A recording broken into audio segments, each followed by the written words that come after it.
When Dr. Phil opened that envelope, every single person in the studio held their breath, because what was inside was impossible. His hand froze mid-air. The paper trembled. And then he did something he'd never done in 21 seasons. He stopped the cameras, walked off stage, and disappeared into the control room for 7 minutes while two women, who thought they knew exactly who they were, waited in complete silence. What happened next would change 3 generations of a family, and reveal a secret that had been buried for 62 years. The episode had started like any other Tuesday. Margaret, 84, sat with her daughter Susan, 61.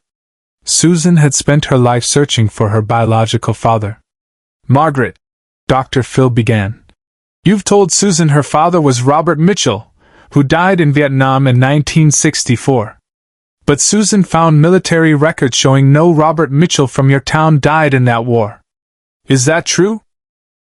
The studio was silent. Margaret's composure cracked. "Robert Mitchell was real. But he wasn't who I said he was." Margaret took a breath. "In 1963, I worked at a law firm in Philadelphia. Robert Mitchell was a senior partner, 45, married, 3 children. We had an affair. When I got pregnant, he gave me money and told me to disappear. So I moved to Pittsburgh and said Susan's father died in Vietnam." Susan was crying. "So my entire life was a lie?" Dr. Phil held up his hand. "Margaret, why did you contact us for a DNA test after 61 years? Margaret pulled out a photograph, hands shaking. "Because 3 months ago, I saw this in the Philadelphia Inquirer obituaries." She handed the photo to Dr. Phil. Dr. Phil looked at it, and something changed in his expression. "This is Robert Mitchell Sr.'s obituary. It says he died at 106 years old, survived by his 3 children and 8 grandchildren." He looked up sharply. "Margaret, did Robert Mitchell know Susan existed?" "No," Margaret whispered. "I never told him.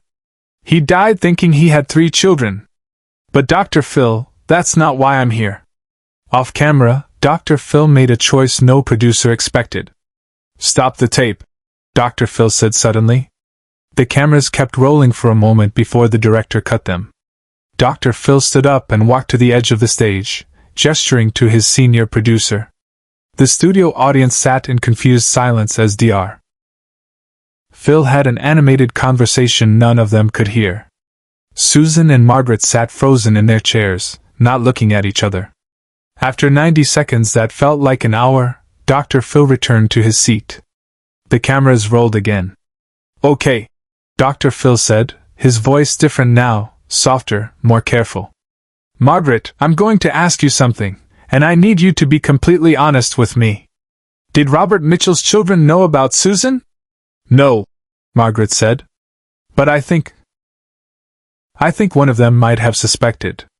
"Why do you think that?" Margaret's voice dropped to barely above a whisper. "Because 2 weeks ago, I received a letter. From Robert Mitchell's daughter. Her name is Patricia. She's 78 years old." The audience gasped collectively. Dr. Phil's eyebrows shot up. "What did the letter say?"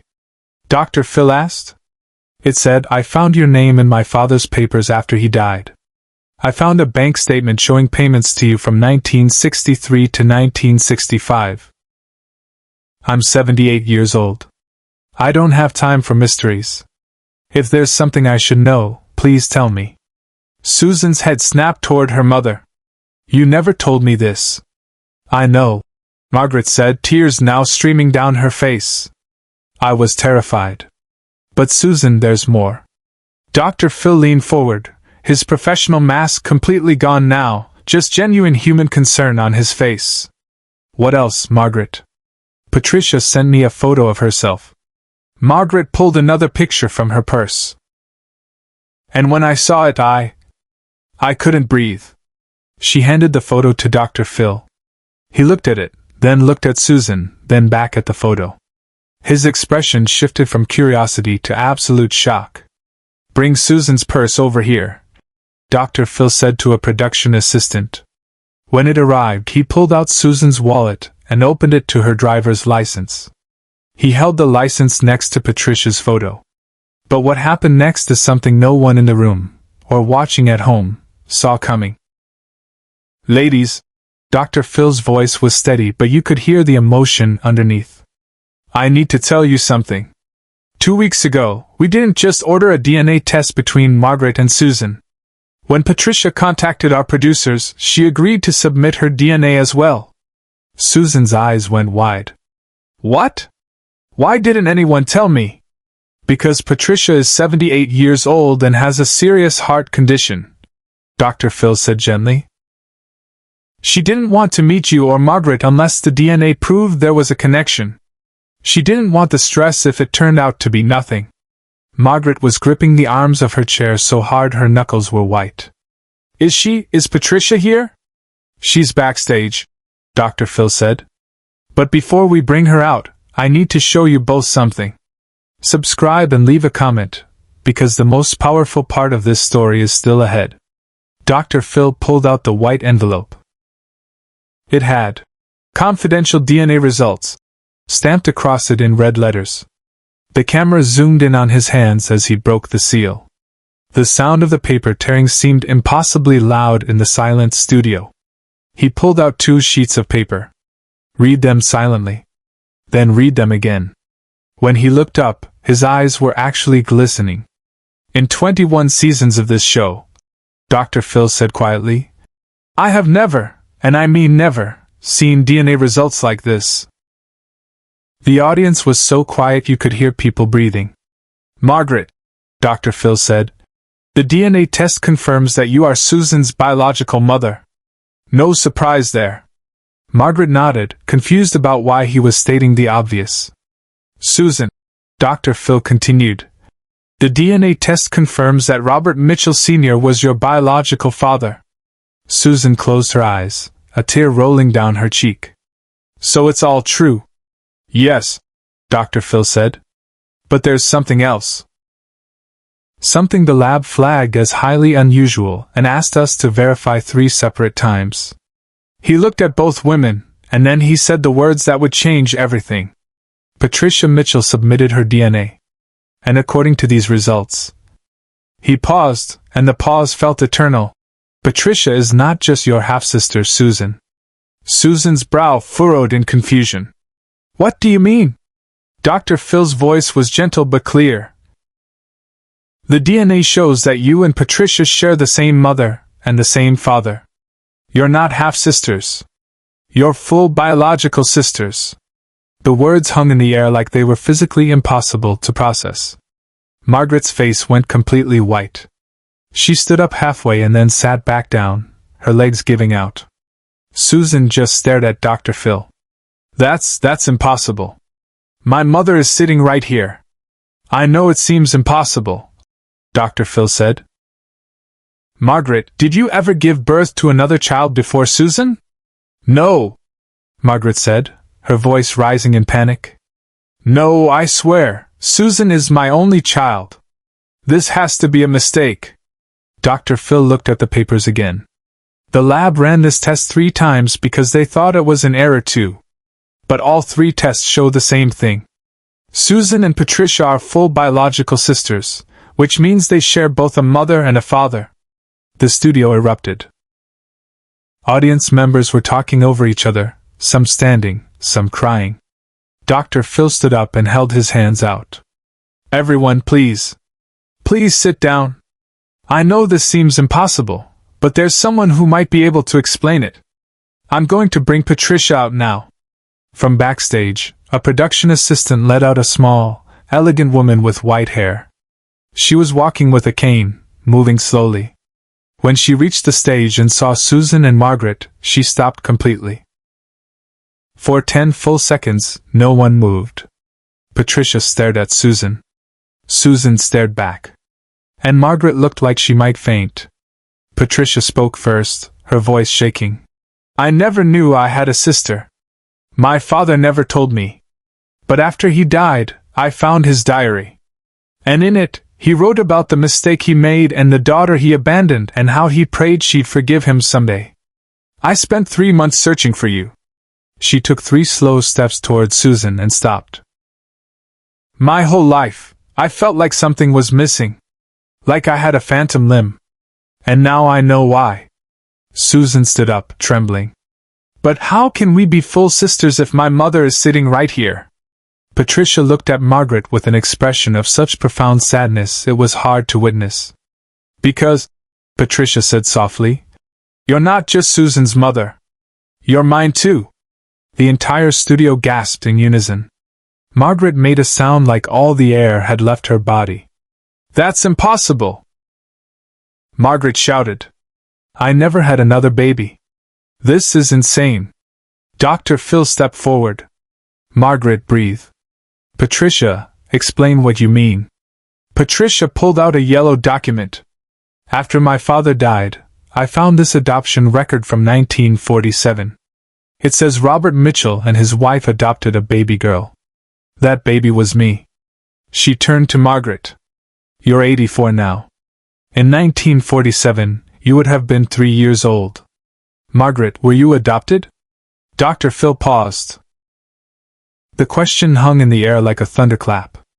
Margaret's expression shifted from confusion to something else, buried memories struggling to surface. My parents told me I was their miracle baby because my mother was 42. They said my birth certificate was lost in a fire. Patricia stepped closer. What if the woman who raised you wasn't your biological mother? Dr. Phil made a call right there on stage. Jerry? Run a genealogy check on Margaret Harrison, born 1941 in Philadelphia. The studio was silent as they waited. Jerry's voice came through speaker.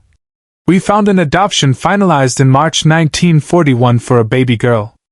The adoptive parents were Harold and Dorothy Harrison. There's a notation, sibling placement requested but denied. Sibling placement? Susan whispered. It means the biological mother had another child. Jerry explained. The older sibling was already placed in a suitable home. Dr. Phil looked at both women. Margaret and Patricia share the same biological mother, a woman neither of you knew. She gave you both up for adoption, 6 years apart. Share and subscribe. Make sure this story is never forgotten. Margaret's hands shook. Who was she? Patricia pulled out another paper. Her name was Anna Kowalski. She was 16 when she had you, Margaret. She was 22 when she had me. She died in 1952 from childbirth complications. She was 27. Susan spoke suddenly. If she died in childbirth in 1952, there might be another. Dr. Phil nodded. There might be a third sibling. Patricia took Margaret's hand. I'm 78. You're 84. We don't have time to waste being angry. I lost 78 years with you. I don't want to lose any more. Margaret stared at their joined hands. You look like me. I know, Patricia whispered. I saw it the moment I walked out here. Dr. Phil's voice was thick with emotion. Ladies, I want to offer you both something. We have a genealogist who can help you search for that third sibling. We also have counselors who specialize in late discovery adoptees. And we can help you visit Anna Kowalski's grave. Both women nodded, unable to speak. Susan laughed through her tears. I spent 61 years looking for my father and found a sister instead. Patricia reached out to Susan. I don't know how to be an aunt, but I'd like to learn. Susan took her hand, and the three women stood together. 3 generations bound by secrets, separated by lies, now connected by impossible truth. The audience rose in thunderous applause. Even the camera operators were wiping their eyes. After the show, Patricia pulled out a velvet box. My father wore this every day, she said, revealing a gold wedding band. I want you to have it, Susan. Margaret pulled out her own box. I kept this for 62 years. Inside was a silver locket with Robert's photograph. Patricia took it with shaking hands. I've never seen him smile like that. He smiled like that for me, Margaret said softly. Before I told him I was pregnant. 6 months later, Dr. Phil did a follow-up episode. The genealogist had found the third sibling, a man named Thomas, 70 years old, living in Oregon.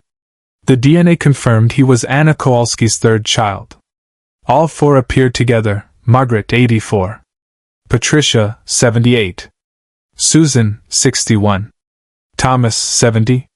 4 people who'd lived entire lives not knowing the others existed. Dr.